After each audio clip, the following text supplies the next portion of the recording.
Hey, good morning, everyone. How we doing out there, folks? So, I wanted to post this for all my fellow bike builders and newbies. A lot of us put these motors on and we just ride them as is, do modifications to make them go faster, or maybe even more so for racing. So, if this is a daily commuter or you're a night rider and you are experiencing trying to set up your system for the first time so that you can operate a light, you can see up here, my bikes down in Puerto Rico had recommended this light to me. It's a positive and negative wire. These are my feeds coming down through, and it comes in obviously in here where your other wires coming off of the magneto are. So this is your 12 volt coil relay, and you can see that the lead wire is on the down part of it. If you were to turn this around so that these tabs were underneath in the back, it may want to rub a little bit on the magnet. You can see they're kind of bent over there as it is, so you don't want to do that. You want it facing this way if you can.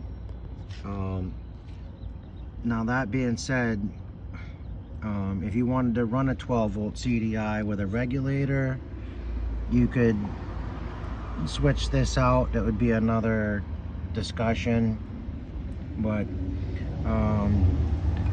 as many of you may know from watching the video the other day, a wiring guru that's specializes in auto wiring, I went to his place and we were working on this setup and went to test it out, and muffler, the exhaust snapped in the back, the stay.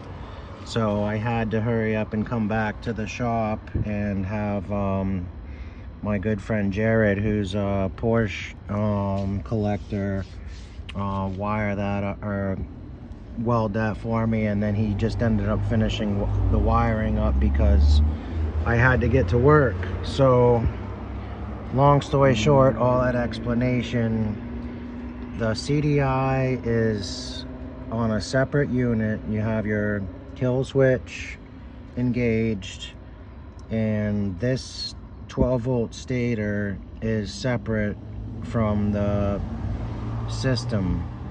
Now this right here, this wrap is only about 6.5, 7, so you would not be able to power that light. It would not function properly. They used to make some 6 volt lights, and there's probably a way that you could do it with a lower wattage LED, and run everything off of one of these. I've seen guys actually hook these up to fans that you'd put in your house. I've actually seen this running, I think, powering a small refrigerator. So the electricity is there, and you could do it in theory if you had to, or you wanted to use this motor for something else. But all you need to do, this is the ground wire right here. Jared added on for me. That runs up through, it closes the loop.